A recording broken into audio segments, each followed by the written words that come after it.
Este seminario sería la tercera parte de una serie de seminarios que hemos llevado a cabo de manera anual por parte del colectivo Teoría, Historia, Diseño de la Comunicación Gráfica del Departamento de Investigación y Conocimiento de la División de CIAD. Es parte de nuestro plan de trabajo que en la dimensión que persigue la actualización docente, así como la apertura de espacios de discusión sobre temas que atañen a lo que es la enseñanza del diseño gráfico, los temas que nosotros trabajamos. En este caso habría derivado del teórico Diseño y Comunicación 1, Estética. Lo que nos interesa aquí ver es, bueno, tenemos primero una visión de la estética clásica, pero qué pasó en el siglo XX, cómo se quebró, hacia dónde vamos, dónde están las propuestas del último siglo. Por ahí está a cargo del maestro Eduardo Ceballos. De Hegel va a derivar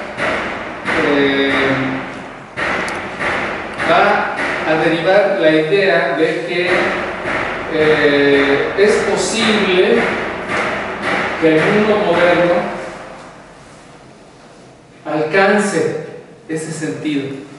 De ahí viene Habermas, ¿verdad? Habermas es uno de los autores que piensa que efectivamente se puede llegar a esta síntesis. Por eso Habermas habla en ese célebre ensayo sobre la ilustración, un proyecto inacabado, ¿no?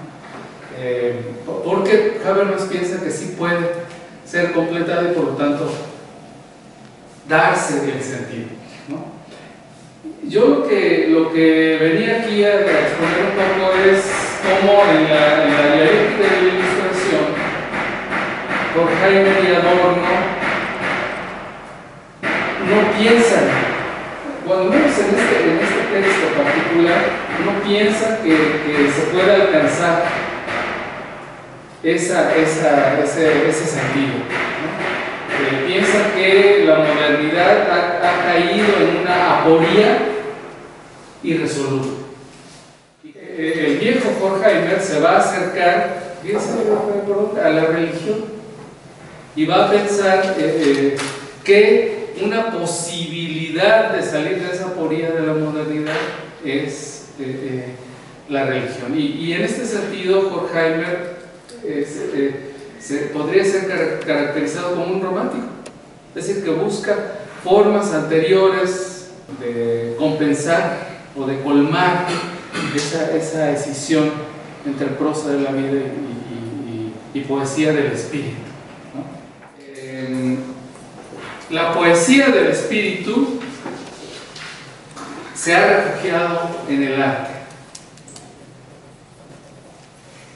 y que solo en el arte encontramos ese sentido de totalidad, o ese sentido, ¿verdad?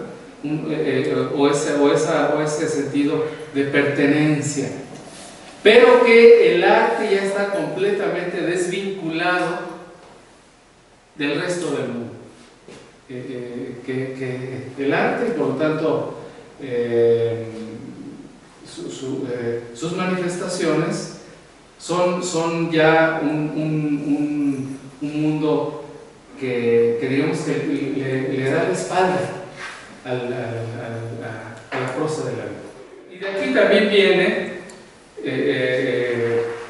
el famoso texto de Adorno de la teoría estética, ¿verdad? Digamos que Adorno va a desarrollar, por eso es un autor muy importante, porque él va a desarrollar tanto la crítica de la prosa de la vida como la dialéctica negativa, digamos el lado negativo, el lado crítico de la prosa de la vida, como el lado digamos más esperanzador en la teoría estética, sin que en Adorno este lado esperanzador sea muy esperanzador, sí. Efectivamente, Adorno siempre va a ser muy pesimista, ¿no? Pero bueno, digamos que la teoría estética sí es un texto en el que se atisban momentos aislados de este sentido, ¿verdad? sobre todo en la música. Para Adorno la música va a ser expresión de este sentido. En el siglo XIX se va a afirmar que el papel del coro lo va a tener la música, sobre todo en la ópera.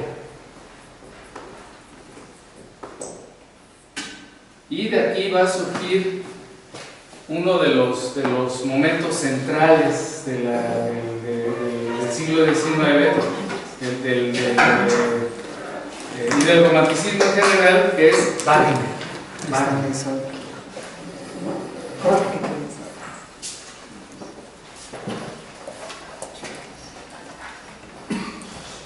Entonces, digamos que en la ópera en general, pero en la ópera wagneriana con un carácter mucho más intenso, la música va a proporcionar ese sentido de totalidad, o el sentido, con mayúscula, el sentido,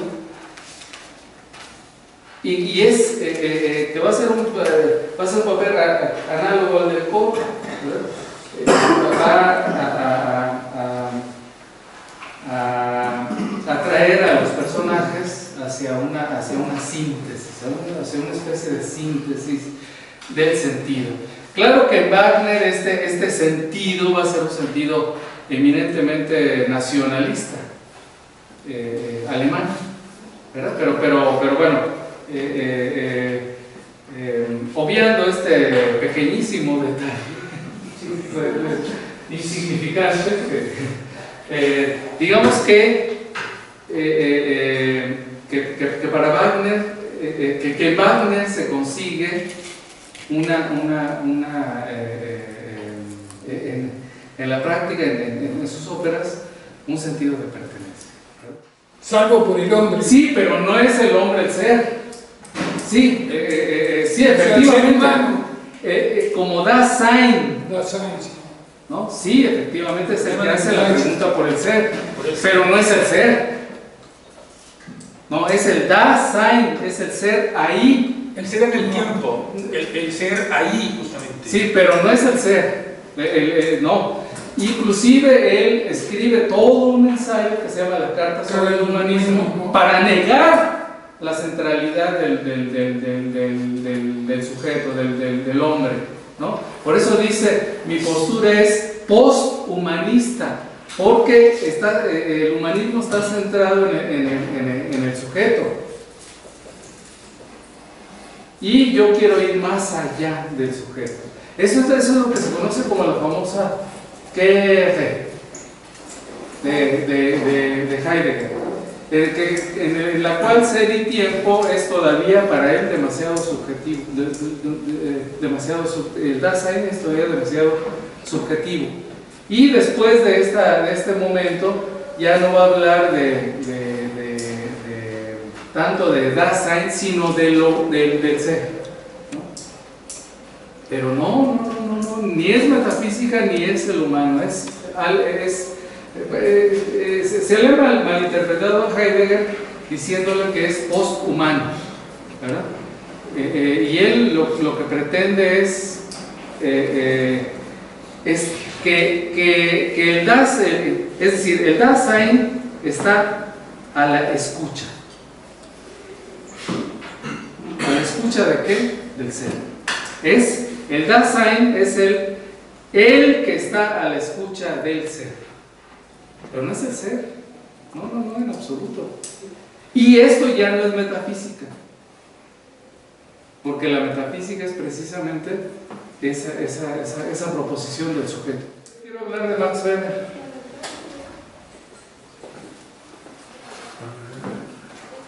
Max Weber es un autor que vive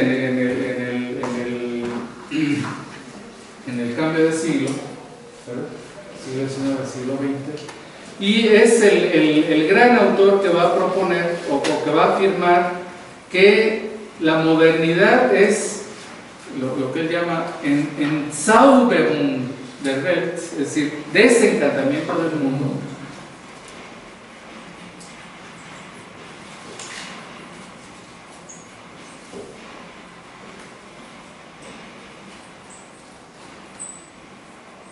Desencantamiento del mundo. Fíjense cómo esta afirmación es anterior a la de Heidegger, ¿no? Entonces, todavía no llegamos a este punto.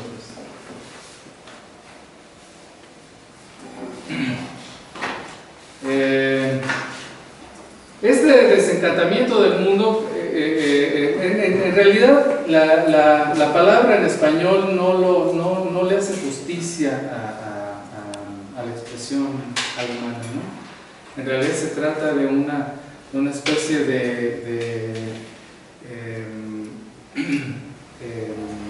desvivificación del mundo, es decir, la plena objetificación del mundo, ¿no?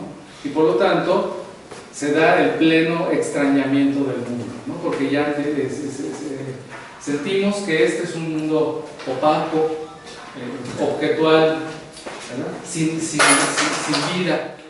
El esteticismo.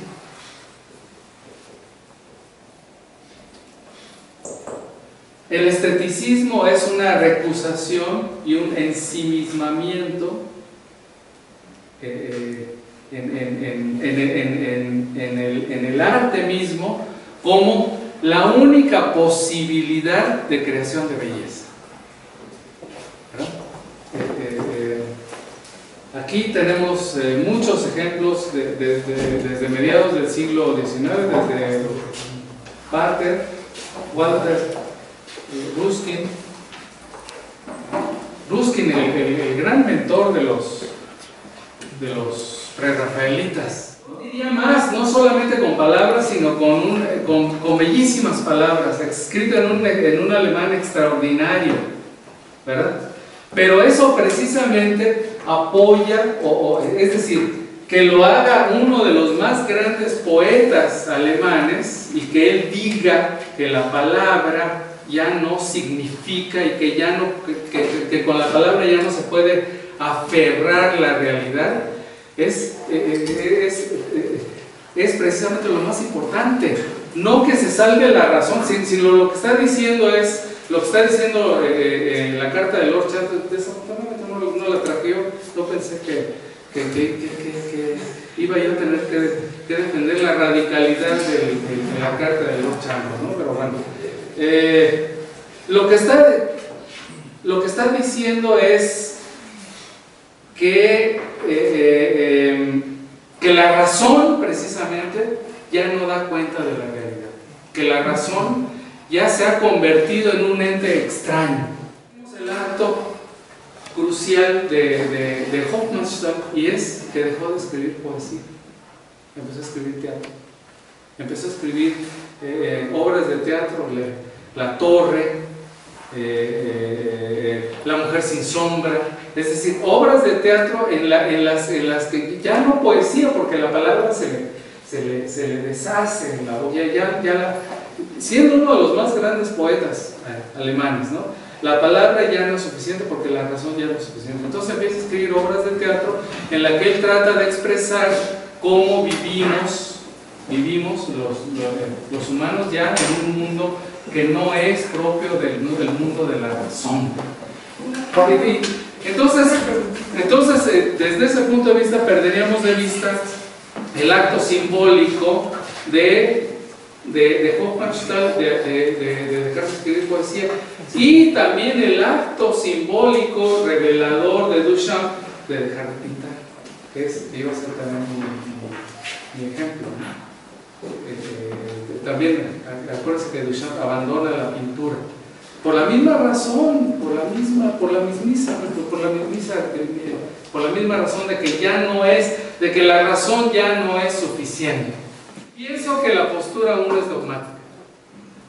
Es el dogmatismo más peligroso que existe hoy para el conjunto del mundo, no solo de la humanidad.